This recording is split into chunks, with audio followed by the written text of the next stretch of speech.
రోమాపత్రిక 6వ అధ్యాయం 13వ వచనం. మరి అవయవములను దుర్నీతి సాధనములుగా పాపమునకు అప్పగింపకుడి.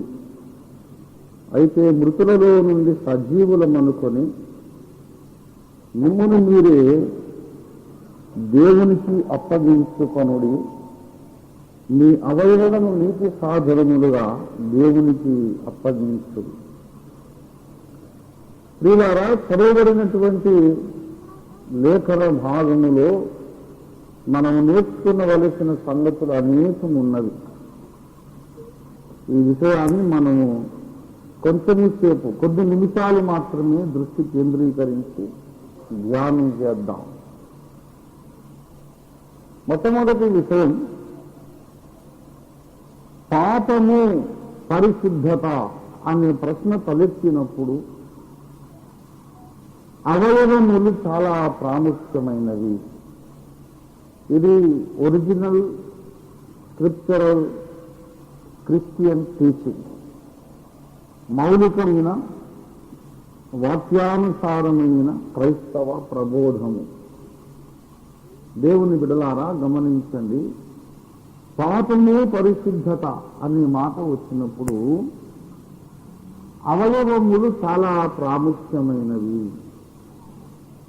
మీ అవయవములను పాపమునకు అప్పగింపకుడి అన్నాడు.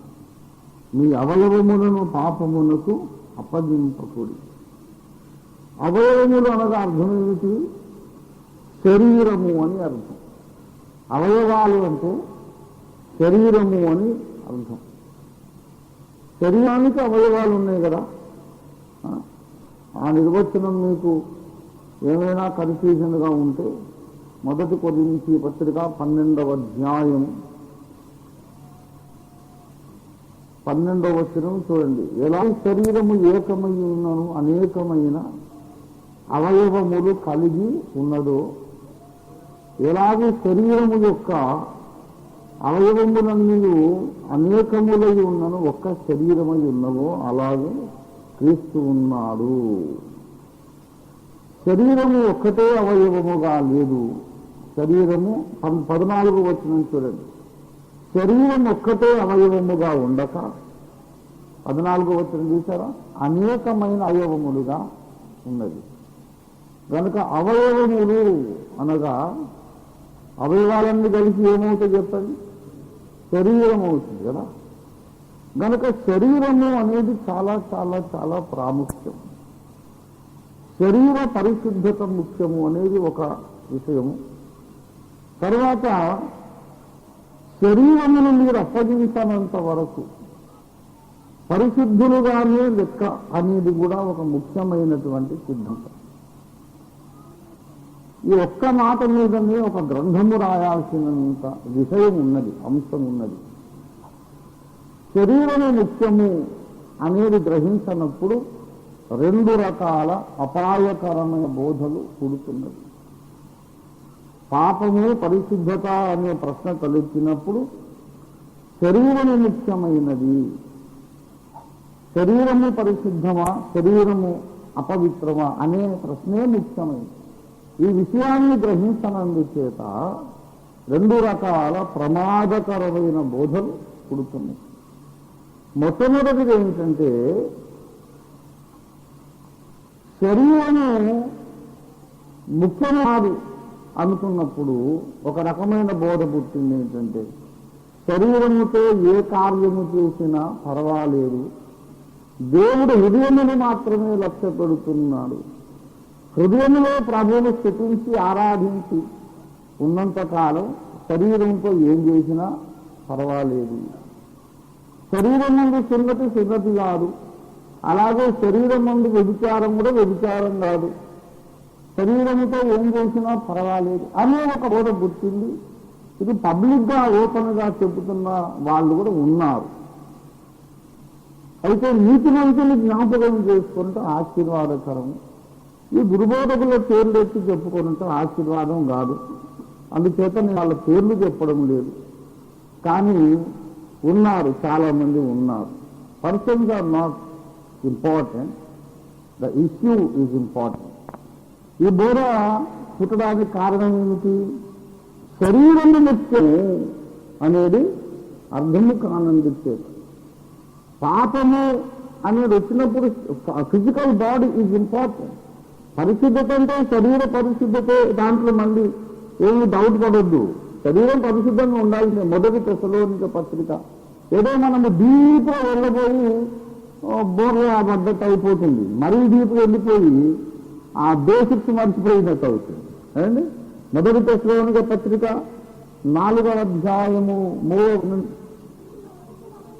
మీరు పరిశుద్ధులగుటయే దేవునికి స్తోత్రం, అనగా జారత్వములకు దూరముగా ఉండుటయే అద్దిగది దేవుని చిత్తం. ఇంకా చదవండి. మీరు ప్రతి వాడును దేవుని ఎరుగని అన్య జనుల వలె కామాభిలాష యందు గాక పరిశుద్ధత యందును ఘనత యందును తన ఘటమును ఎట్లు కాపాడుకునవలెను అది ఎరిగి ఉండుటయే దేవుని చిత్తము. శరీరము ఆత్మ ప్రాణం అనే త్రిత్వములో మట్టితో చేసిన ఘటం ఏది? శరీరము. ఇప్పుడు ఘటమును కాపాడుకోవాలంటే దేన్ని కాపాడుకోవాలి? శరీరమును కాపాడుకోవాలి. శరీరము పరిశుద్ధంగా ఉన్నంత వరకు నీకు దేవుడు మార్కులు తప్పకుండా వేస్తాడు. That's what the Bible says. పొద్దున న్యాయపీఠం ముందుకు వెళ్ళిన తర్వాత కూడా లెక్క దేన్ని అడుగుతాడో బైబిల్ చెబుతుంది. లెక్క దేన్ని అడుగుతాడు అంటే 2వ కొరింథీ పత్రిక 5వ అధ్యాయం 10వ వచనం చూడండి. రైట్.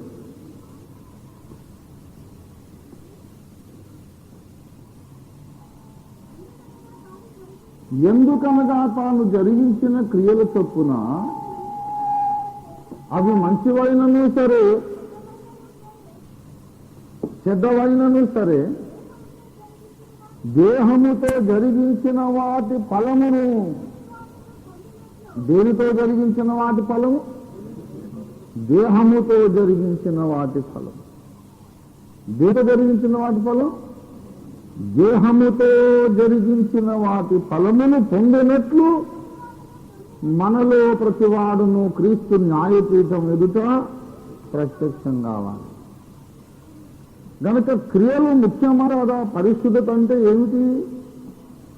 శరీరముతో మనము పాప కార్యములు చేయకుండుటయే పరిశుద్ధత. అందులో అనుమానం లేదు. మొట్టమొదట చెప్పాను, 2 ప్రమాదకరమైన బోధ పుడుతున్నాయి. శరీరమే ముఖ్యం అనేది మనం గ్రహించకపోతే దాంట్లో నుంచి కొన్ని ప్రమాదకరమైన బోధలు పుడుతుంది. ఒక ప్రమాదకరమైన బోధ ఏంటి? శరీరం కాదు, దేవుడు హృదయాన్ని లక్ష్య పెడుతున్నాడు అనుకున్నప్పుడు ఏమవుతుంది?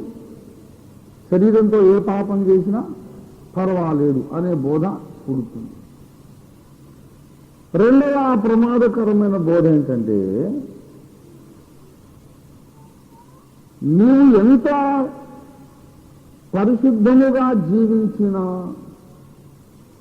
ఎప్పుడూ నీ మనస్సాక్షి నిన్ను ఖండిస్తూనే ఉండేటట్లు ఏర్పాటు చేసి ప్రార్థనలో నీకు నిశ్చయత లేకుండా, దేవుని ముందుకు పోయినప్పుడు నీకు ధైర్యం లేకుండా చేయడం, ఇది ఇంకొక ప్రమాదం. మనిషన్న వాడికి అవయవములలో ఏముంది చెప్పండి? పాప మరణముల నియమమున్నది. మన అవయవాలలో ఉండే పాప మరణాల నియమం ఎప్పుడూ కూడా దేంతో పోరాడుతుంది? మనస్సునందున్న దైవ నియమమునకు విరోధముగా పోరాడుతున్నది. గనుక మనలో మాకు ఎప్పుడు ఏముంది చెప్పండి? ఒక పోరాటము ఉన్నది. ఈ పోరాటాన్ని బట్టి మనస్సులో అవునని కాదని 2 మనస్సులున్నాయి. శరీరానుసారమైన మనస్సు ఉంది, దైవానుసారమైన ఆత్మానుసారమైన మనస్సు ఉంది. ఈ 2 మనస్సులు పోరాడుతూ ఉన్నాయి. ఒకటేమో లోకం వైపు లాగుతుంది, ఒకవైపేమో దేవుని వైపు, పరలోక వైపు లాగుతుంది. మనం శోధించబడుతూనే ఉన్నాం. ఏమండి మనము శోధించబడుతూనే ఉన్నాం. శోధన లేని జీవితము ఏ క్రైస్తవునికి ఉండదు. శోధన అంటే అర్థం ఏంటి? పాపము చెయ్యమని బలమైన ప్రేరేపణను శోధన అంటాం. శోధన అంటే అర్థం ఏంటి? పాపం చెయ్యి, పాపం చెయ్యి, పాపం చెయ్యి, పాపం చెయ్యి, పాపం చెయ్యని మాటి మాటికి మన మీద సాతాను తెచ్చిపెట్టే మానసికమైన ఒత్తిడి పేరు ఏమంటారు? శోధన. పాపం చేయాలనే ఆశ, పాపం చేయడానికి అవసరము, పాపం చేయడానికి అవకాశము, ఈ మూడు కలిసేస్తే దాన్ని ఏమంటారంటే శోధన అంటారు. ఒక్కోసారి అవసరం ఉంటుంది కానీ ఆశ ఉండదు, ఆశ ఉంటుంది కానీ అవసరం ఉండదు. ఒక్కోసారి ఆశ అవసరం ఉంటుంది కానీ అవకాశం ఉండదు, ఛాన్స్ ఉండదు. ఛాన్స్ ఉన్నప్పుడే పాపం చెయ్యం. ఈ అన్ని కలిపి తీసుకొస్తాడు ఒక్కోసారి సైతం. నీకు అవసరం ఉంటుంది, ఛాన్స్ కూడా ఉంటుంది, ఇక తప్పకుండా పని జరగాలి. ఆ సన్నివేశం పేరు ఏమంటారు? శోధన. శోధన లేని క్రైస్తవ జీవితం ఉండనే ఉండదు. అట్లాంటి జీవితం గురించి కలలు కనకండి. అది కలలో కూడా మీకు రాదు. ఈ శరీరంలో ఉన్నంత కాలం you cannot have a Christian life which is free of temptation. శోధనే లేని జీవితం నీకు 100 ఏళ్ల వయసు వచ్చినా ఉండదు. నూరేళ్ల మొగ్గ అంటే ముసలోడు, 100 ఏళ్ల ముసలోడిని 3 కాళ్ళ ముసలోడు కట్టబట్టుకోడు వంగి నడిచేటప్పుడు తాత పెళ్లి చేసుకుంటావా అంటే ఈ వయసులో నాకు పిల్లని ఎవరిస్తారా అంటాడే తప్ప ఇప్పుడు నాకు పెళ్ళేంట్రా అనడు. అది లోకంలో ఉన్నటువంటి వ్యవహారం. మనిషి ఎప్పుడో పాపము కొరకు శోధించబడుతూనే ఉంటాడు. నీవు బ్రతుకున్నంత కాలం నీకు తప్పదు. ఎందుకంటే ఈ శరీరం ఇంకా విమోచింపబడలేదు. ఆత్మ విమోచింపబడింది, శరీరము విమోచింపబడలేదు. కాబట్టి విమోచింపబడని శరీరములో విమోచింపబడిన ఆత్మ నివసిస్తున్నది. ఇదేమో పైకి లాగుతుంది, ఇదేమో కిందికి లాగుతుంది. కనుక ఎప్పుడు ఏముంది మనలో? ఎదుపు సంఘర్షణ ఉంది. ఆ సంఘర్షణే శోధన. శోధన లేనటువంటి జీవితాన్ని కోరుకోకండి. యాకోబు భక్తుడు చెబుతున్నాడు, యాకోబు ద్వారా పరిశుద్ధాత్మ దేవుడు చెబుతున్నాడు. చూడండి, 1వ అధ్యాయము 12వ వచనం. శోధన సహించేవాడు ధన్యుడు. అంటే అర్థం ఏంటి?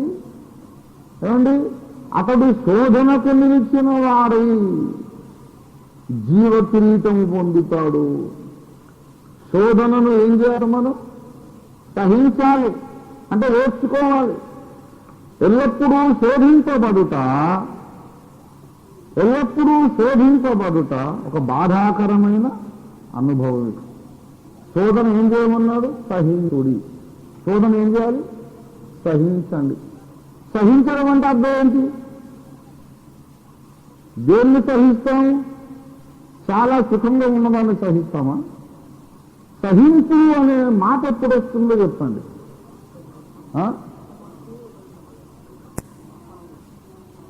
ఆ దేవరని దీవెనలు అనే పాటలో సహింపున వీరు సుఖించుటకై, అది సహింపున వీరు సుఖించుట. వాళ్ళు సుఖపడాలట. దాన్ని ఎట్లా సుఖపడాలంటే ఓర్చుకుంటూ అంటే చాలా ముళ్ళ మీద ఉన్నట్టే ఉంటుంది. నిరంతరం ఏదో ఒక బాధ, ఒక అవమానం, ఒక శోధన, ఏదో ఒక గాయం, మరి అందులోనే ఏదో సుఖం అంట. ఆ గందరగోళ స్థితి పేరే పెళ్లి. అది ఓర్చుకుంటూ సుఖపడ్డం అంటే ఏంటో మరి. అది రాసిన ఇంత గొప్ప అనుభవజ్ఞుడో మరి. సహించడం ఏంటి, సుఖపడ్డం ఏంటో బాబు, అది మొదటి నుంచి నాకు అభ్యంతరం అవచ్చను. అది సుఖమైతే సహించదక్కర్లేదు, సహించవసరం ఉంటే దాని సుఖమని అన్నది. దాన్ని సహింపున వీరు శిక్షించుటకై అన్నాడు. సహించుట అనగా ఒక బాధాకరమైన అనుభవం. ఇక్కడ శోధనను మీరు ఏం చేయమన్నాడు?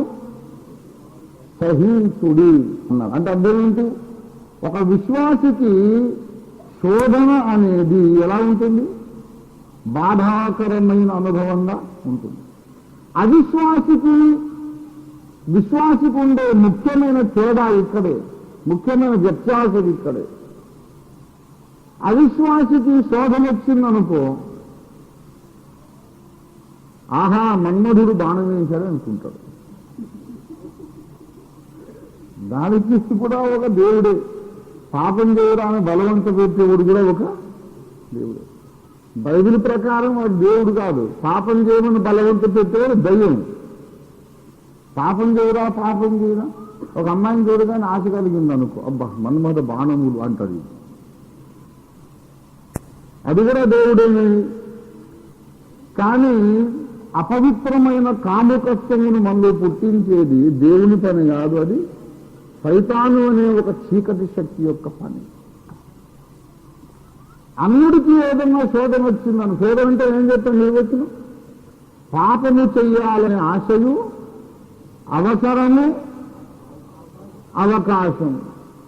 ఆశ, అవసరం, అవకాశం మూడు కలిసి వస్తే అన్నుడు అబ్బా భగవంతుడి కృప వలన నాకు ఎంత అద్భుతమైన అవకాశము ఇచ్చాను, అనుభవించమని దేవుడే నాకు ఈ అవకాశం ఇచ్చాడనుకుంటాడు.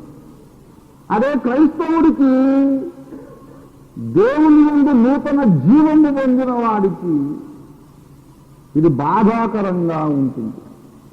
అవసరం ఉంది, అవకాశం ఉంది, అయ్యో ఇట్లాంటి పరిస్థితి వచ్చిందే అని వీడు వేదన పడతాడు. అన్యుడేమో భలే ఛాన్స్ దక్కిందిరా అనుకుంటాడు. రక్షణ పొందిన వాడు మాత్రం అయ్యయ్యో ఇలాంటి పరిస్థితిలో నేను ఇక్కుపోవాల్సి వచ్చింది అని బాధపడతాడు. ఇలా బాధపడే పరిస్థితి పేరు ఏమంటారంటే శోధన. ఈ శోధనని ఏం చేయాలంట? మనం సహించాలి అని అంటే అర్థం ఏంటి? అది చాలా కాలం మనతోనే ఉంటుంది కాబట్టి సహించండి అన్నారు. తొందరగా వదిలించుకోవడానికి అవకాశం ఉండదు. శోధన కలిగినప్పుడు ఒక్క దెబ్బతో తీసి పారేయగలం అనుకోండి, ఒక దెబ్బతో తీసి అవతల పారేసే అవకాశం ఉందనుకోండి, సహించేదేం అవసరం? సహించేది అవసరం లేదు. అది ప్రక్కలో బల్యంలాగా, ప్రక్కలో ముళ్ళులాగా అది ఎప్పుడూ మనతోనే ఉంటూనే ఉంటుంది. ఈ శోధన మనం కలుగుతున్నప్పుడు ఈనాటి క్రైస్తవ పరిసయ్యులు ఒక కొత్త బోధ మొదలుపెట్టారు. ఇది రెండవ ప్రమాదము.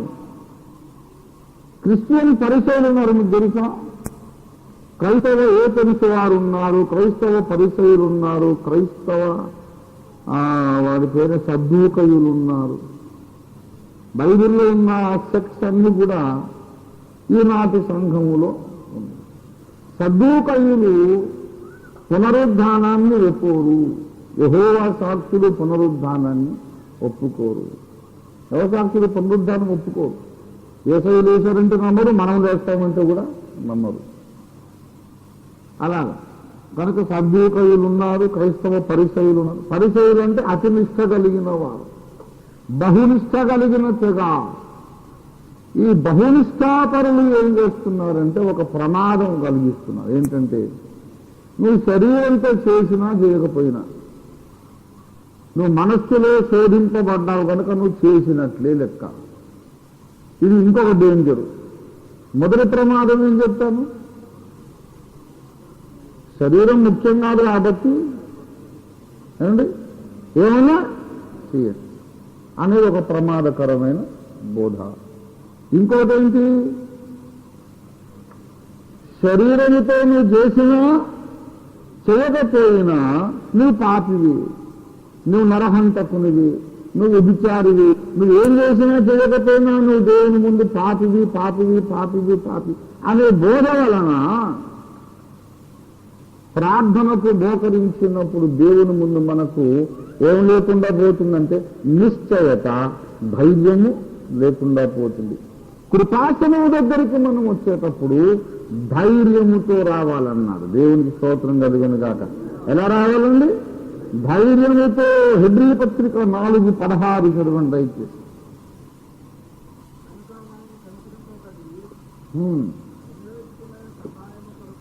గనుక మనము కనికరింపబడి సమయోచితమైన సహాయము కొరకు కృప పొందినట్లు దేవునికి మహిమ కలుగును గాక. కృపాసనము వద్దకు చేరుదము, ధైర్యముతో చేరుదము. దేవుని ముందుకు వచ్చినప్పుడు ఆ కాన్ఫిడెన్స్ ఉండాలి, ఆ ధైర్యం ఉండాలి. నా దేవుడు నా ప్రార్థన వింటున్నాడనే ధైర్యము, నమ్మకం ఉండాలి. ఈ ధైర్యం లేనివాడు దేవుని ముందుకు వచ్చేటప్పుడు ఏమో ఆయన వింటాడు, వినడు, రాణిస్తాడో రానేడు, తోసేస్తాడో చేర్చుకుంటాడు, ఏమో అనుకుంటూ వస్తాడు. విశ్వాసము లేనివాడు దేవునికి ఇష్టమై ఉండుట అసాధ్యము. విశ్వాసం లేకుండా దేవునికి ఇష్టమై ఉండలేము. దేవా, నేనంటే నీకు ఇష్టం లేదని నాకు తెలుసు అని మనం మోకరించి ప్రార్థన చేస్తుంటే దేవుడు ఏమంటాడంటే, తథాస్తు నాయన, నీ నమ్మిక చొప్పున నీకు కలుగును. నీ విశ్వాసమే నిన్ను శిక్షించును, నీ విశ్వాసమే నిన్ను బ్రతుకు పట్టించును అని అంటాడు. నీ నమ్మిక చొప్పుననే నీకు కలుగును. దేవా, నేను నీ దగ్గరికి రావడానికి తగను, నేను యోగ్యుడిని కాదు కనుక నేను ఏదో ప్రార్థన చేస్తున్నా కానీ నువ్వు వింటావని నమ్మకం నాకైతే లేదు స్వామి. చేయకపోతే బాధపడదు కాబట్టి చేస్తున్నా కానీ ఏమో మరి నా అనుమానమే నీ సంగతి అంటే అస్తు తథాస్తు అని అంటారు. దేవుని ముందుకు ఎలా రావాలంట? ధైర్యంతో రావాలి. ధైర్యంతో రావాలంటే మన మీద మనకు అధికముగా దోషారోపణ ఉండకూడదు. దేవుని ఎదుటికి వచ్చినప్పుడు మనం ఎలా రావాలి? ధైర్యముతో రావాలి. ధైర్యము లేకుండా దేవుని సన్నిధికి వస్తే దేవునికి ఇష్టం ఉండదు, దేవునికి మనం ఇష్టలమై ఉండలేము. ఈ ధైర్యాన్ని, నమ్మకమును, విశ్వాసమును దెబ్బతీయడానికి ఈ ప్రమాదకరమైన బోధ పనిచేస్తూ ఉంది. ఏమి లాభం, నేను ఎంత బాగున్నా దేవునికి అసహ్యుడను కదా, నేను మంచివాడను కాదు కదా అని అంటే, మంచోడెవడు? మనస్సు వరకు చూస్తే మంచోడెవడు లేడు. మనస్సును కనుక పట్టించుకుంటే మంచో ఒక్కడు కూడా లేదని బైబిలే చెబుతుంది. ఆది కాండము 6వ అధ్యాయము 5వ వచనం చూడండి. నరుల చెడుతనము భూమి మీద గొప్పదనియు వారి హృదయము యొక్క తలంపులలోని ఊహ అంతయు. ఆహా, ఏమి చెడ్డది? తలంపులలోని ఊహ చెడ్డది.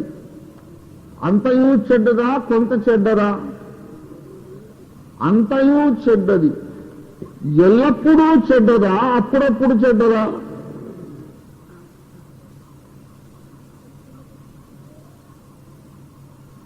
చాలా చెడ్డది మన హృదయం. మన హృదయం ఎంత చెడ్డదో మనకు తెలియదు. నా హృదయం ఎంత చెడ్డదో దేవుడు నాకు చూపించినప్పుడు షాక్ తిన్నాను నేను. చాలా చెడ్డది మన హృదయం. నేను చెప్పిన సంబంధం ఒకటి చేసుకోలేదు, చేసుకోకపోతే చాలా బాధపడి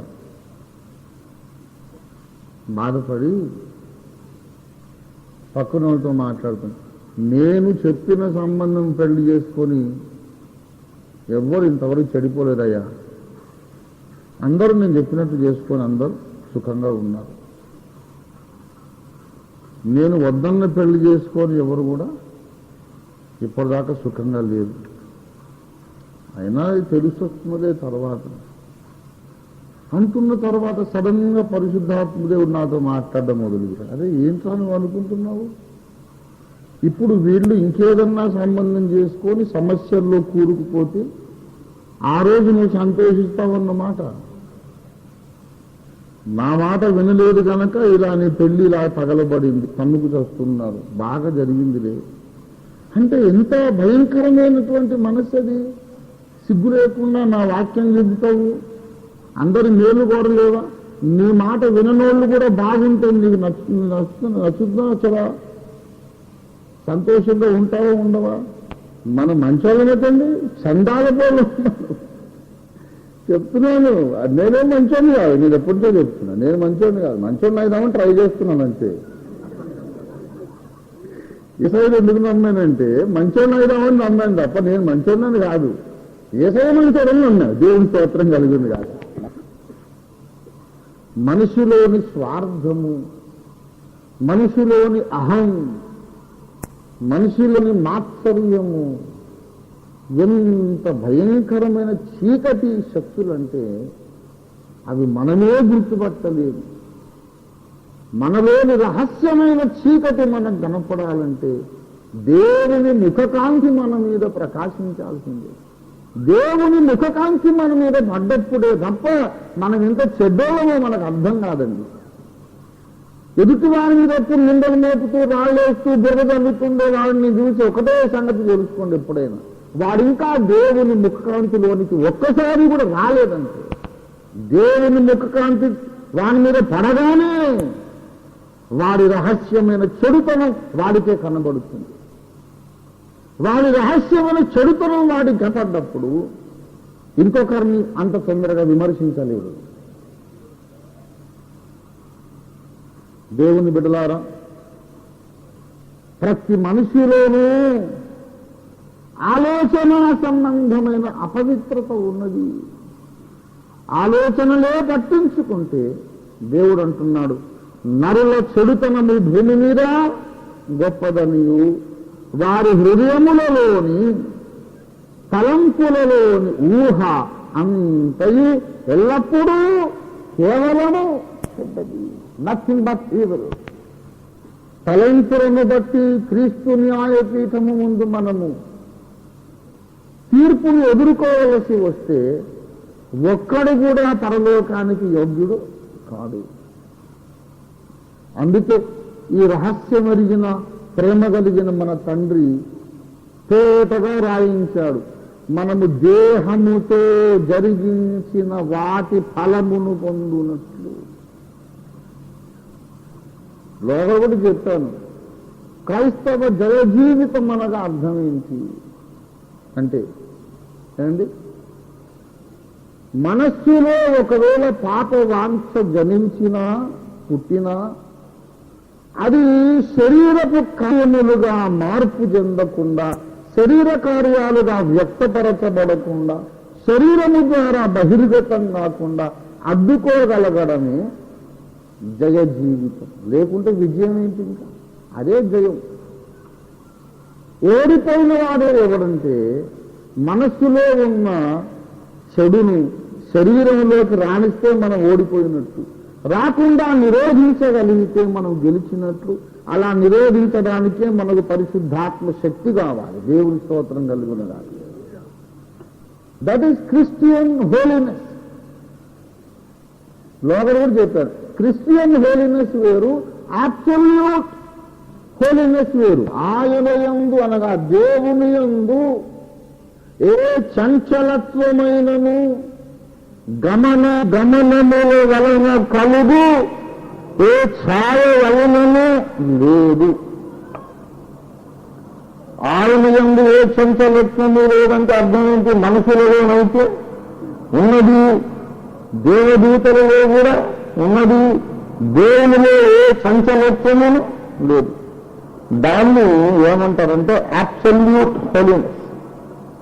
అది పరాకాష్ఠ స్థాయి పరిశుద్ధత.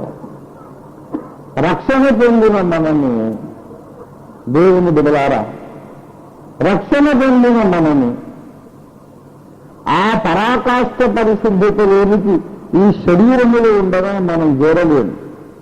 ఇది ఎప్పుడు కూడా మీరు జ్ఞాపకం పెట్టుకోండి. క్రైస్తవ పరిశుద్ధత వేరు. నేను మాట్లాడేది క్రిస్టియన్ హోలీనెస్ గురించి మాట్లాడుతున్నాను. క్రైస్తవ పరిశుద్ధత అన్నది అర్థం ఏంటంటే తన ఘటమును ఎట్లు కాపాడుకొనవలెను ఎరిగి ఉండుట. దేహముతో జరిగించిన క్రియలను మనము క్రీస్తు న్యాయపీఠం ముందు అక్కడ లెక్క చెప్పుకోవాలని ఎరిగి ఉండడము పరిశుద్ధత. క్రీస్తు న్యాయపీఠం ముందు గద్దింపు గురయ్యేటటువంటి పనులను ఈ శరీరంతో చేయకుండుటయే పరిశుద్ధత. ఏ పనులు చేస్తే యేసయ్య అక్కడికి వెళ్ళా గర్జిస్తాడో ఆ పనులు చేయకుండా ఉండమే పరిశుద్ధత. నీ హృదయంలో కూడా ఉంది కదా అంటే అవి ఎందుకొరకు ఉన్నాయి అంటే శిలువ రక్తము దగ్గరికి నన్ను తరుముకెళ్ళడానికి ఉన్నాయి. దేవుని స్తోత్రం కలుగునుగా. మన హృదయంలో ఉండే అపవిత్రతను బట్టి మనం ఎక్కడికి పరిగెత్తుకొస్తున్నాం? కరుణాంశం దగ్గరికి వస్తున్నాం. దేవుని స్తోత్రం కలుగునుగాక. దేవుని స్తోత్రం కలుగునుగాక. ఎందుకు? అయ్య బాబోయ్, నాలో ఇంత పాపము మనస్సులో ఉన్నది, ఇది కొంపదీసి శరీర కార్యముగా మార్చబడితే కొంప మునిగిపోదు. అమ్మో, దేవుని ముందు నేను దోషిగా నిలబడాల్సి వస్తుంది కదా, యేసయ్యా నన్ను కడుగు క్షమించమని నిరంతరము దేవుని కృపను వేడుకోవడానికి మనలోని ఆ కొద్దిపాటి చీకటి కూడా మేలే చేస్తుంది. ఇశ్రాయేలీయులు కనాను దేశమునకు వెళ్ళినప్పుడు ఒక్కసారే వాళ్ళందరినీ దేవుడు వెళ్ళగొట్టలేదు. ఈ విషయాన్ని మనం గమనించాలి. వారిని చూచి జడియవద్దు. ద్వితీయోపదేశ కాండము 7:21 బైబిల్స్ ఉన్న వాళ్ళందరూ చూడండి, చదవండి. వారిని చూచి జడియవద్దు,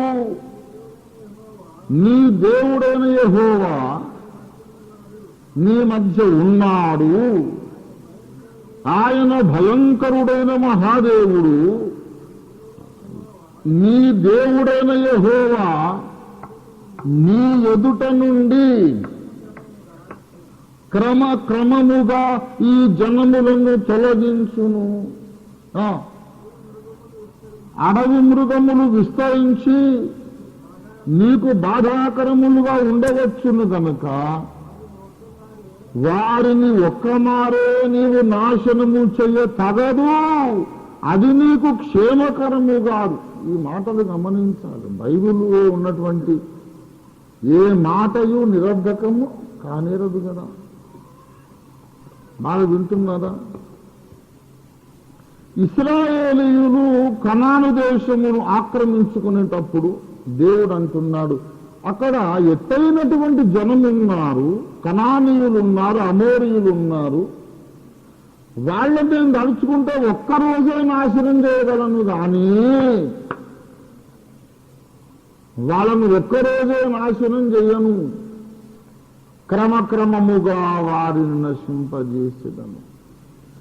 కొన్ని నెలలు, సంవత్సరాలు, దశాబ్దాలు పడుతుంది. రోజు కొందరు మెల్లిమెల్లిగా వాళ్ళని చంపేస్తారు. ఎందుకు నాయన? ఒక్కసారే వాళ్ళని చంపేసి మాకు దేశం అంతా చేయరాదా అంటే దేవుడు అంటే అట్లు చెయ్య తగదు, అట్లు చెయ్య తగదు అన్నాడు. ఒక్కసారే వారిని నశింపజేయ తగదు. మరి ఎట్లా ప్రభువా? తాడి చెట్టుకున్నాడు ఒక్కొక్కడు, నాకు భయం లేదా అంటే వారిని చూసి జడియవద్దు అని మొదలు పెట్టాడు. 21వ వచనం, భయపడొద్దు, వాడు ఎంత ఉండని, నీ దేవుడైన యెహోవా నీ మధ్య ఉన్నాడు గనక వాళ్లకు భయపడొద్దు. వాడిని ఎప్పుడు భయపడొద్దు, క్రమక్రమముగా నేనే వారిని నశింపజేస్తాను. ఎందుకయ్యా ఇంత సర్వశక్తిమంతుడు? ఒక్క దెబ్బకు వాళ్ళందరినీ నాశనం చేయలేవా? నువ్వు చేయగలను, కానీ అడవి మృగములు విస్తరించి నీకు బాధాకరములుగా ఉండును అంటాడు. ఈ కనానీయులందరినీ ఒక్కరోజే చంపేస్తే ఏమొస్తాయంట? అడవి మృగాలు ఎక్కువైపోతాయి. ఈ కనానీయులు అడవి మృగాలను చంపుకొని తినడానికి అలవాటు పడ్డవాళ్ళు, అడవి మృగాలను వేటాడడానికి అలవాటు పడ్డవాళ్ళు. ఒక్కసారే కనానీయులు లేకుండా పోతే సింహాలు వస్తాయి, పులులు వస్తాయి, ఎలుగొడ్లు ఎలుగుబంట్లు వస్తాయి. వాటిని మీరు అదుపు చేయలేరు. ఒక్క రోజులో కనానీయులందరినీ నేను చంపేస్తే మరుసటి ఒక్క రోజులో సింహాలు వచ్చి మళ్ళా మిమ్మల్ని అందరినీ తినేస్తాయి. కనుక వాళ్ళు కొంతకాలం అట్లా ఉండడం మీకే మంచిది. నశించవలసిన వాళ్ళే. కనానీయులు ఇవాళ కాకపోతే రేపైనా నాశనం కావాల్సిందే. కానీ టైం తీసుకున్నాం, మెల్లిమెల్లిగా చంపుదాం. ఆ లోపల వాళ్ళేం చేస్తుంటారు, అడవి మృగాలు ఇశ్రాయేలు మీదికి రాకుండా వాళ్ళే కాపాడుతారు. అడవి మృగాలంటే ఏంటో తెలుసా? గర్వము, అహంకారము, మనల్ని మనం హెచ్చించుకునే స్వభావం, ఇవి రాకుండా మన మనస్సులో కొందరు కనానీయులు ఉన్నారు. నేను చాలా గొప్ప అని విర్రవీగే సమయంలో మన మనస్సులోని తప్పును దేవుడు మనకు చూపిస్తాడు. ఒరే, నీ మనసులో ఇంత పాపం ఉంది, నువ్వేం పరిశుద్ధుడుగా? నీ మనసులో పరిశుద్ధుడు ఏమి ఉందో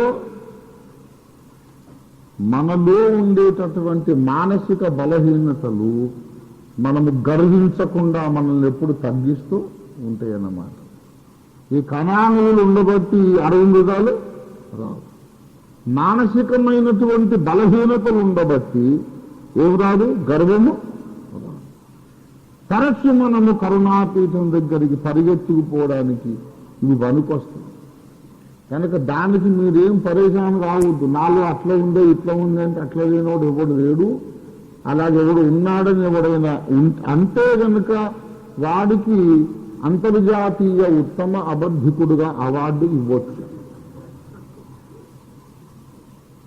the greatest liar in the world. కారణం ఏంటంటే దేవుని మాట అబద్ధం అవుతుంది. అప్పుడు నా మనసులో ఎన్నడూ ఒక పాడాలోచన రాలేదండి. గత వారమంతా నిర్మలమైన ఆకాశం వలె నా మనసులో ఒక్క పాపపు ఆలోచన లేదండి. ఎప్పుడు స్థుతి తప్ప ఇంకేమీ లేదు అని చెప్పగలిగిన వాడిని అవార్డు తప్పకుండా మనం తీయొచ్చు. ఎందుకంటే అలా వాడు ఉన్నాడు అంటే బైబిలే అబద్ధమైపోతుంది. కానీ గత వారమంతలు ఉన్న అవయవములను నేను పాపానికి అప్పగించలేదని చెప్పుకునే అవకాశం ఉంది. దేవుని స్తోత్రం కలుగును గాక. This is Christian holiness. క్రైస్తవ పరిశుద్ధత వేరు, అబ్సల్యూట్ పరిశుద్ధత వేరు. ఈ పరిచయంలోకి తెలియదు. ఇది వాళ్ళేమంటారంటే పరిశుద్ధతే, అబ్సల్యూట్ హోలీనెస్ ఉంటేనే నీకు పరిశుద్ధత ఉన్నట్టు. మనస్సులో ఏ కాస్త పాపం పొడసూపినా నువ్వు పాపం చేసినట్టే అనేసరికి ఇందులో రెండు నష్టాలు. ఒక నష్టం ఏంటంటే ప్రార్థనలోకి దేవుని ముందుకు వెళ్ళినప్పుడు ఏముండదు, ధైర్యం ఉండదు, విశ్వాసం ఉండదు, నిశ్చయత ఉండదు. రెండో నష్టం ఏంటో తెలుసా? చాలా రోజులు తవి నలిగిపోయి కుమిలిపోయి ఎంత ట్రై చేసినా నేను పాపిగానే తీర్పు పొందవలసి వస్తుంది కదా. మరి శరీరంతో చేయకుండా ఉన్నందువల్ల ఏమి లాభము? చేయకపోయినా చేసినట్టే లెక్క రాసుకుంటున్నాడు కదా. మరి చేసేరా అదే ఎట్లా అదే కోటా కిందకు వస్తున్నావు కదా అని మళ్ళీ ఇదొక నష్టం. అందుకే మన కాన్సెప్ట్ అనేది కరెక్ట్గా ఉండాలి. అందుకు మనం ఏం ఆలోచిస్తున్నామో కరెక్ట్గా ఉండాలి. అది ఒక్క డిగ్రీ పక్కకు పోయినా సరే చాలా దూరం పోయినాక ఏమవుద్దంటే సత్యమునకు దానికి కొన్ని మైళ్ళ దూరము తేడా వస్తుందన్నమాట. కొంచెం కూడా మారకూడదు. మనకు మనోభావముల విషయములో చాలా స్పష్టత ఉండాలి. ఏమి నమ్ముతున్నాం, ఎందుకు నమ్ముతున్నాం, అది మన అనుభవంలో సత్యమేనా, భక్తులందరి అనుభవంలో సత్యమేనా, బైబిల్లో అది సత్యమేనా, మన అనుభవము, భక్తులందరి అనుభవం, బైబిల్లో ఉన్న వచనాలు అన్ని ఏకీభవించిందే సత్యం. అంతేగా నీ ఊహాలోకం సత్యం కాదు, నువ్వు ఊహించుకున్నది సత్యం కాదు. డేవిడ్ బ్రెయినర్డ్, జాన్ హైడ్ వీళ్ళు ప్రార్థనా జీవితంలో హిమాలయ కొండెక్కినటువంటి మహాభక్తులు. డేవిడ్ బ్రెయినర్డ్ గారి డైరీస్ దొరికినాయి.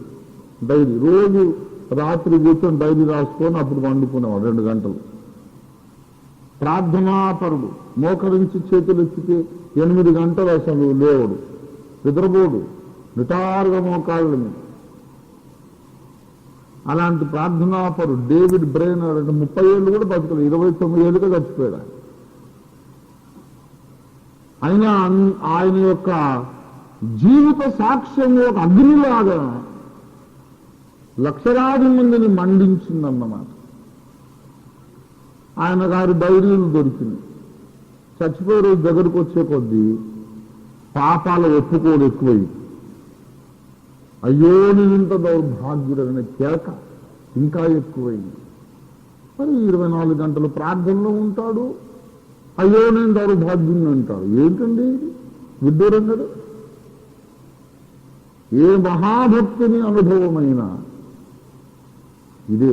దేవుని ముందుకు వెళ్ళే కొలది నేను అయోగ్యుడను అనే భావం ఇంకా ఇంకా ఎక్కువ అవుతా ఉంటుందన్నమాట. నేను యోగ్యుడిని కాదు, అది నువ్వు లేదేంటండి.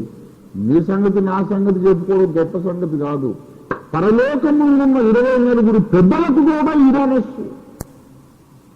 నేను యోగ్యుడమే కాదు, వధింపబడిన గొర్రె పిల్ల నీవే యోగ్యుడవు అని రేసి బోర్లా పడి సాష్టాంగపడి కిరీటాలు ఆయన పాదాల దగ్గర పడేశారు. దేవుని ఎదుటికి వచ్చిన ప్రతివానికి మనస్సులో మనస్సాక్షి చెబుతుంది, నేను యోగ్యుడను కాదు, నేను యోగ్యుడిని కాదు. అందరికీ ఉన్నది. దేవుని ముందుకు వచ్చాక అయోగ్యతా భావం, ద సెన్స్ ఆఫ్ అన్వర్దినెస్, అది లేదు అని ఎవడైనా చెబితే అసలు వానికి మారు మనస్సే లేదన్నమాట. వానిలో పరిశుద్ధాత్మే లేదు. కారణం ఏంటంటే భూమి మీద భక్తులకు, పరలోకం ముందు 29 పెద్దలకు కూడా ఏముంది దేవుని ముందు? నేను యోగ్యుడను కాను అనే భావం ఉంది. కనుక మనస్సులో ఉన్నటువంటి ఏ చిన్న మురికినో సైతాను చూపెట్టి, నువ్వు పాపివి, ఏ మొహం పెట్టుకుని వచ్చావు వాడు అంటాడు సైతాను గారు. మీరేం చెబుతారు అప్పుడు? నోరు మూసుకొని అవతలకి వెళ్ళరా, యూజ్లెస్ ఫెలో, నువ్వేదో నా గాలి తీయడం ప్రయత్నం చేస్తావురా నువ్వు? మనస్సులో ఉన్నది.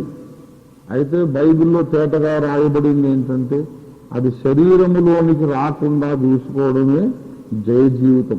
ఘటములు ఎట్లు కాపాడుకొనవలెను అది ఎరిగి ఉండుటయే దేవుని చిత్తము. దేవునికి స్తోత్రం కలుగునుగాక.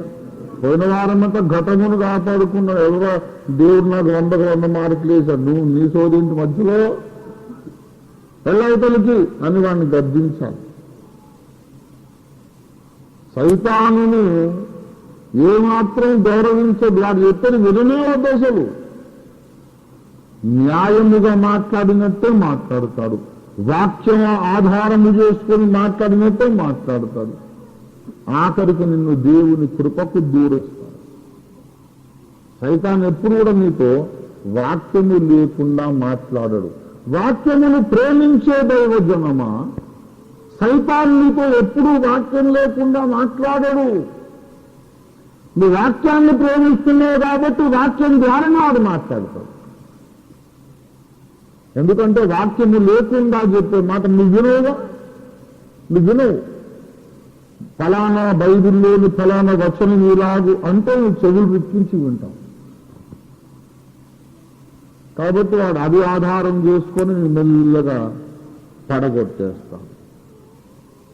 కనుక మనం ఏ వచనాన్ని ధ్యానం చేస్తున్నాము? ఇప్పుడు మూలవాక్యం ఏంటి? రోమాపత్రిక 6వ అధ్యాయం 13వ వచనం కదా. రోమా 6:13 మనం నేర్చుకునే ప్రప్రథమమైన ముఖ్యమైన విషయం ఏంటంటే పాపము పరిశుద్ధత అనే అంశము లేవనెత్తబడినప్పుడు అక్కడ శరీర పరిశుద్ధతే చాలా ముఖ్యమైనది, అవసరము. దేవుని స్తోత్రం కలుగునుగాక. హల్లెలూయా. రెండవ విషయం ఏంటంటే అవయవములను పాపములకు అప్పగించకపోవుట అనేది మన నిర్ణయము మీద ఆధారపడి ఉంది. నీవు కావాలి అనుకుంటే నీ అవయవాలను అప్పగించవచ్చు, వద్దు అనుకుంటే నువ్వు అప్పగించకపోవచ్చు. అవయవములను దేవుడు నీ స్వాధీనంలో ఉంచాడు. ఏంటి? నీ నోరు నీ ఆధీనంలో ఉంది, నీ చేతులు, నీ కాళ్ళు, నీ సకల శరీర అవయవాలు నీ ఆధీనంలో ఉన్నాయి. అప్పగించాలనుకుంటే అప్పగించొద్దనుకుంటే మానేయచ్చు. నేను ఎప్పుడైనా నేను ఒకవేళ పాపం చేస్తే నేను కావాలని చేయడమే, అది అనుకోకుండా జరిగిందనేది ఏం, అది అంత ఒట్టి మాటలేదు. అనుకోకుండా ఏం జరగదు, అనుకోనే జరుగుతుంది. అమాయకత్వం నటించడం, అది అనుకోకుండా ఏం జరుగుతుంది ఇంత ముదిరిపోయిన తర్వాత. ఒకవేళ నేను చేస్తే దానికి నేను బాధ్యుణ్ణి, దేవుని ముందు తప్పకుండా లెక్క చెప్పుకోవాలి. అంటే నేను అట్లా అనుకోని కనుమూసి తెలిసే లోపల కనురెప్పపాటులు అనుకోని విధంగా నాకే విచిత్రం అయిపోయిందండి అని అట్లా ఓవర్ యాక్షన్ చేయదు. ఎవరు నమ్మరు, దేవుడు నమ్మరు, మనుషులు నమ్మరు, ఎవరు నమ్మరు. పాపం అంటూ జరిగితే అది పూర్తిగా మీ బాధ్యత, అది మీ బాధ్యత. కారణం ఏమిటంటే నీ ఇష్టము లేకుండా నీ అవయవాలను వాడుకునే హక్కు సైతానుకు లేదు. సైతాను నీ కళ్ళను వాడుకుంటాడు, నీ నాలుకను వాడుకుంటాడు, నీ కాళ్ళను నీ చేతులను వాడుకుంటాడు, నీ లైంగిక అవయవాలను వాడుకుంటాడు, నీ అప్పగిస్తేనే వాడుకుంటాడు తప్ప నేను అప్పగించని పోరా అని అంటే వాడుకోవడానికి వానికి శక్తి లేదు. He has no power to use your members of your body without your consent and your permission. వాడట్లా వాడుకోవడానికి వారికి శక్తి లేదు. దేవుడు వానికి ఎప్పుడో డిగ్రీ జారీ చేశాడు, ఒరే సైతాన్, నా పిల్లల పర్మిషన్ లేకుండా వాళ్ళ శరీరాన్ని ముట్టుకోదు జాగ్రత్త అని ఎప్పుడో వాడిని చెప్పాడు. చిత్తం మహాప్రభు, వాళ్ళు పర్మిషన్ ఇస్తేనే నేను ముట్టుకుంటా. సరే పర్మిషన్ లేదు ముట్టొద్దన్నావు మహాదేవ, పర్మిషన్ ఇస్తే ముట్టొచ్చు కదా అన్నది వంకర తెలివి. సరే పర్మిషన్ ఇస్తే మరి ముట్టుకో, దానికి అర్థమయ్యే కదా.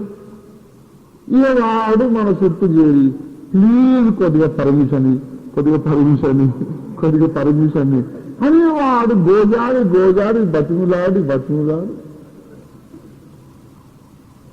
ఇక మనం చాలా రోజులైనాక జాలి పడి సరే పోరా ఇవి ఒక్కసారి వాడుకోపో ఇచ్చేస్తుంది. రేపు పొద్దున ఈ అవయవమును వాడు వాడుకోగలిగినందుకు క్రీస్తు న్యాయపీఠం ముందు నువ్వు లెక్క అప్పగించాలి. ఇది మన బాధ్యత. సైతాను గారు ఎప్పుడో నేను బిరుదిచ్చేసా, దుష్ట మేధావి వాడు. He's a great genius but evil genius. మహామేధావి, ఆ మేధస్సు అంతా కూడా వాడు చెడ్డ కార్యాలకి ఉపయోగిస్తున్నాడు.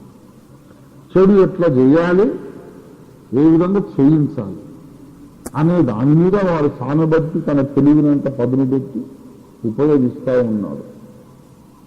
కనుక విశ్వాసులమైన మనము మన శరీరముల విషయంలో బహు జాగ్రత్తగా ఉండాలి.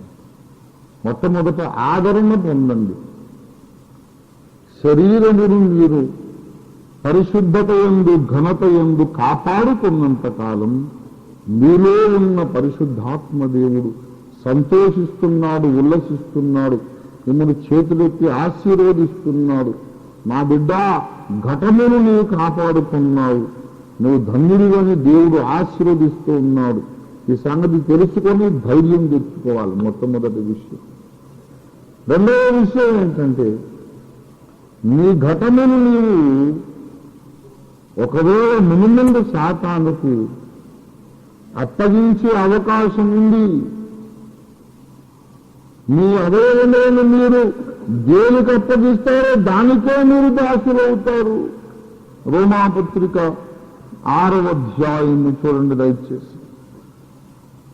6:16 లోబడుటకు దేనికి మిమ్మును మీరు దాసులుగా అప్పగించుకొందురో అది చావు నిమిత్తముగా పాపమునకే గాని, రోమ 6:16 నీతి నిమిత్తముగా విధేయతకే గాని దేనికి మీరు లోబడుదురో దానికే మీరు దాసులగుదురని మీరు ఎరుగరా?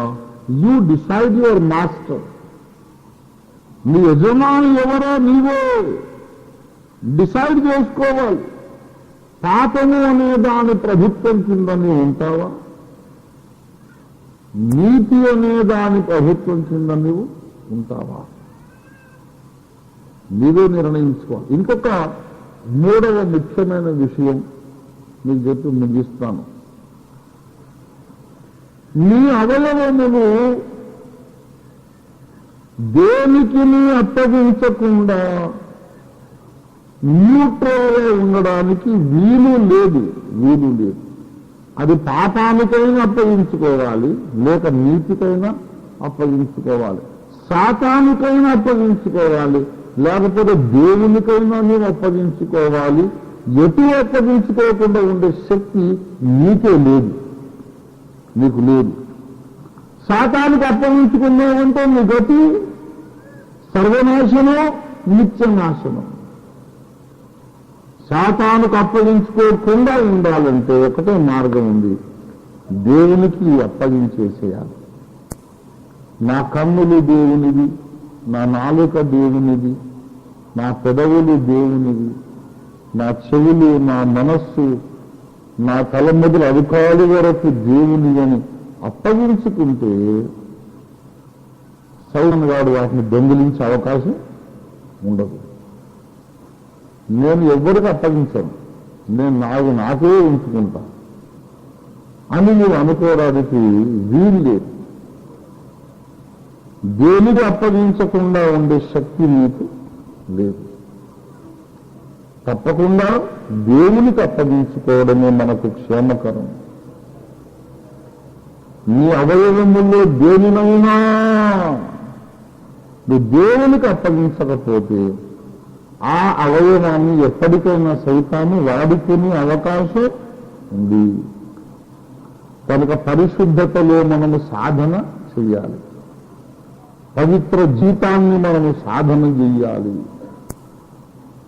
అనుదినమును ఘటమును కాపాడుకొనుచు మనస్సును మాత్రము క్రమక్రమేపీ మనము పరిశుద్ధపరచుకునే కార్యక్రమంలో ఉండాలి. మన మనస్సులో ఉన్నటువంటి అమోరీయులను, కనానీయులను దేవుడు ఎలా నశింపజేస్తాడు చెప్పండి? క్రమక్రమముగా ఒక్కమారే నశింపజేయ తగదు. ఎందుకు తగదు అంటే దాని లాజిక్ ఉంది మళ్ళీ. ఎందుకంటే మనస్సు మీద దేవుడు నియంతృత్వము చలాయించడు, నియంత్రణ అధికారం చలాయించడు. మనస్సు మనము దేవునికి లోబరచాలి, మన అభిప్రాయాలు మార్చుకోవడానికి మనం ఇష్టపడాలి. రోజు కాస్త దేవుని వాక్యముతో మన మనస్సు నింపబడాలి. దానికి బలి లాజిక్ ఉంది. ఒక్కరోజే మనస్సులో ఉన్నవన్నీ తీసేదో తగదు అన్నాడంతే. తగదు. కొంతకాలం ఉంటాయి అవి ఉన్నందువలన అడవి మృగములు విస్తరించకుండా అవి పనికొస్తాయి. ఒక్క మాట మిమ్మల్ని అడుగుతున్నాను, ఏ పాపము లేని జీవితం జీవించి గర్వం వచ్చిందనుకోండి మనకు, దానివల్ల ఏం కలుగుద్ది చెప్పండి? గర్వము నాశనమునకు నడుపుతుంది కదా.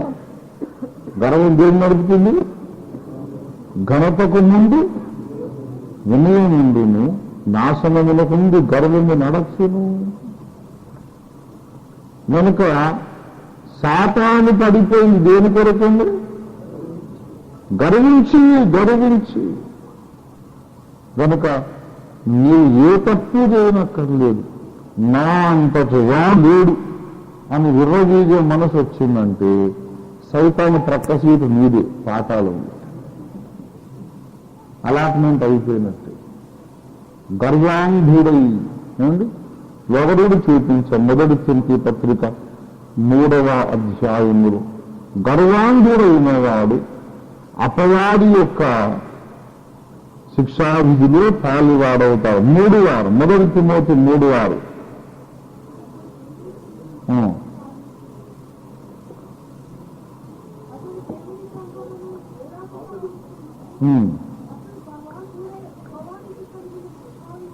అతడు గర్వాంధుడై అపవాదికి కలిగిన శిక్షావిధికి లోబడకుండునట్లు అతడు కొత్తగా చేరిన వాడై ఉండవు. బాగా గమనించండి, ఒకడు ఎవరన్నా కొత్తగా మెంబర్ అయ్యారు అనుకోండి చర్చిలో, బాగా వినండి. కొత్తగా రక్షింపబడి కొత్తగా సంఘంలో సభ్యుడయ్యాడు, అనుభవము లేదు, వాక్యం తెలియదు, కాస్త వాక్చాతుర్యం ఉంది, వారు సమాజంలో ఒక ప్రముఖ వ్యక్తి, కోటీశ్వరుడు, రాజకీయంగా పలుకుబడి గలవాడు. పొజిషన్లు చూసి మనం తీసుకొచ్చి చర్చ్ ఎల్లర్ని చేశామనుకోండి, సంఘ అధ్యక్షులుగా నియమించిన వాడికి ఏం తెలియదు పాపం. వాడు ఒకవేళ గర్వాంధుడు అయ్యే అవకాశం ఉంది. ఇంకా అదొక్కటే చాలు, వాడు జారపోయలేదు, దొంగతనం చేయలేదు, హత్యలు చేయలేదు, ఏమీ చేయలేదు. నేను ఇంత గొప్పవాడిని కనుక నన్ను అధ్యక్షుడిని చేశాను అనుకుంటే వాడు ఎక్కడ పోయి పడతాడంట? అపవాది కలిగిన శిక్షలో వీడుగా షేర్ హోల్డర్ అవుతాడు, పాపములో వీడు పాలువాడు అవుతాడు. ఎంత డేంజరో తీశారా. కనుక గర్వించడానికి అవకాశము లేని విధంగా దేవుడు రక్షణ కార్యక్రమమును ఏర్పాటు చేశాడు. దేవుని స్తోత్రం కలుగును గాక. ఒకవైపు అద్భుతంగా నిన్ను వాడుకుంటూనే ఉంటాడు, నిన్ను అద్భుతంగా వాడుకొని బలమైన కార్యాలు చేస్తూనే ఉంటాడు. సైతాను గారి మెల్ల గర్వం మనకు ఇంజక్షన్ ఇవ్వబోతాడు అప్పుడప్పుడు. ఏమి సభలు, ఏమి ప్రసంగాలు, ఏమి జేజేలు, ఏమి చప్పట్లు, ఏమి లైట్లు, ఏం మాటలు, ఏం పాటలు, ఏం అబ్బబ్బబ్బా. నిజంగా ఇది నరలోకమా ఇంద్రలోకమా అర్థం కాకుండా ఉంది ఫకీర్ గారు అని వారు మెల్లగా ఇంజక్షన్ ఇస్తుంటే దేవుడు మెల్లగా నాకు లోపల ఉన్నటువంటి ఈ వీళ్ళని చూపిస్తూ అమ్మోరి రే సరేరా, సభ మాత్రం బాగానే జరిగింది, ఈ అంతరంగంలోని ఈ అన్యజనుల సంగతి ఏంటి? ఇప్పుడు వాటిని చూసి చెప్పు, గర్వించి కాళ్ళ ఎగరేస్తావా లేకపోతే తగ్గించుకొని సాగిలో పడతావా? అయ్యే కాపాడుతాం మనం. అవును నాయన నేను మంచోడిని కాదు, సభలు బాగా జరిగినంటే నీ మహాకృపయే కానీ నేను పండితున్నాను, నా మొహం నా బతుకు నాకు తెలియదు అని మళ్ళీ డౌన్కి వచ్చేస్తాను, గ్రౌండ్ లెవెల్కు వచ్చేస్తాను. లేకపోతే అయిపోయి ఎగిరి ఎగిరి ఎగిరి ఎగిరి ఎగిరి వెళ్ళిపోయి అక్కడి నుంచి నడ్డి విరిగేటట్టు కింద పడతాం. ఎంత పైనుంచి పడితే అంత ప్రమాదం. అర్థం? ఇక్కడి నుంచి పక్కన పడ్డాను పోయే చచ్చిపోను, మంచిగానే ఉంటాను. కొంచెం ఇల్లు మీద నుంచి పడితే ఇంకా ఎక్కువ డేంజర్, కాల్చే జరుగుతుంది. అదే చార్మినార్ ఎక్కి పడ్డామనుకోండి, ఇలా అడ్రస్ పరిసమాప్తి, ఇది హిస్టరీ, చరిత్ర పురుషుడు అయిపోతాడు అంతే.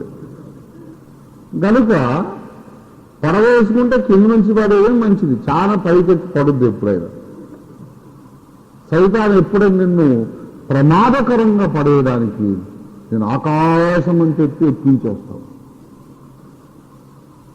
అంతెత్తు వాడు ఎక్కించేసినప్పుడు తెలుసుకోవాలి ఏంటంటే, అక్కడి నుంచి పడ్డామనుకో ఇక మనకు మళ్ళీ కోలుకునే అవకాశము లేకుండా, మంచి నీళ్ళు అడగకుండా మనం గుటకలు వేయకుండా గుట్టుకుమంటాం. అందుచేత ప్రేమగల దేవుడు సర్వజ్ఞాని కదా రే, ఆదాము కుటుంబంలో పుట్టిన నీచులను దేవుని పోలికలోనికి తీర్చిదిద్దాలంటే ఎంత కష్టమో ఆయనకు తెలుసు. ఆయన పరిశుద్ధపరచుటలో క్రమక్రమముగా పరిశుద్ధపరుస్తున్నాడు. దేవుని స్తోత్రం కలుగును గాక. ఒక్కసారి అన్ని పీకవతలు పడేస్తే దీనికి ఏమొస్తుంది? మిగతావన్నీ పోయి అందుకంటే పాపం వస్తుంది. కనుక ఈ పెద్ద పాపం రాకుండా, గర్వము రాకుండా తగ్గించడానికి అవి కొన్ని అక్కడక్కడ ఉండనిస్తారు. ఎక్కడ ఘటనలో కాదు, మనస్సులో ఉండనిస్తారు. దేవుని స్తోత్రం కలుగును గాక. మాస్టర్ స్కల్ప్టర్ ఆయన ప్రవీణుడైనటువంటి నిపుణుడైన శిల్పిలాగా మనల్ని చెక్కుతా ఉన్నాడు. దేవుని స్తోత్రం కలుగును గాక. నన్ను ఎలాగ పరిశుద్ధపరిచాలో ఆయనకు తెలుసు. దేవుడు కాబట్టి ఈ పని పెట్టుకున్నాడు. నేను ఎన్నోసార్లు దేవుని ముందు చేతులెత్తి దండం పెట్టి మొక్కించుకున్న మాటలు, అయ్యా నువ్వు కాబట్టి పని పెట్టుకున్నావయ్యా,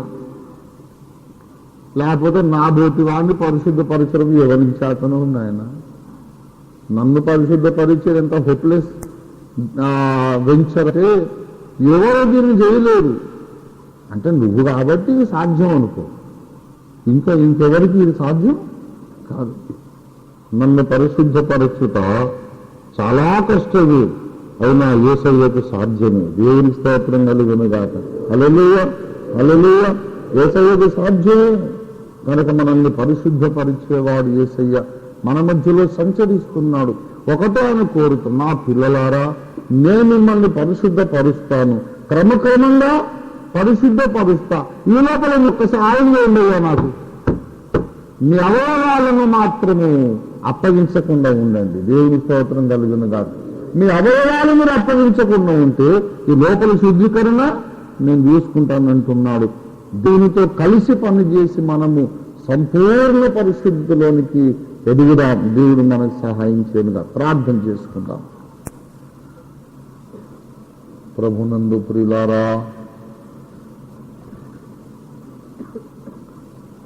మనం పరిశుద్ధులము కావాలని దేవుడు కోరుచున్నాడు. మనం పరిశుద్ధులము కావడం కొరకు ఆయన మన కొరకు తన ప్రాణమును బలిగా సమర్పించాడు. మనం పరిశుద్ధులం కావాలని ఆశించుచు ఆయన తన తల మీద ముళ్ళ కిరీటం కొట్టించుకున్నాడు. మనం పరిశుద్ధులం కావాలని ఆశపడుచు ఆయన కాళ్ళు చేతుల్లో మేకులు ప్రక్కలు బెల్లం పోటును అనుభవించి ఇష్టపూర్వకంగా సహించాడు. నేను పరిశుద్ధులం కావాలని ఆయన కొరడా దెబ్బలు తిన్నాడు. పరిశుద్ధులం కావాలని ఆశ మనలో ఉన్నదా? మీరు పరిశుద్ధులగుటయే దేవుని చిత్తము, మీరు పరిశుద్ధులగుటయే దేవుని చిత్తము. ఓ హల్లెలూయా, హల్లెలూయా, హల్లెలూయా. శరీరముల గురించి దేవుడు మాట్లాడుతున్నాడు.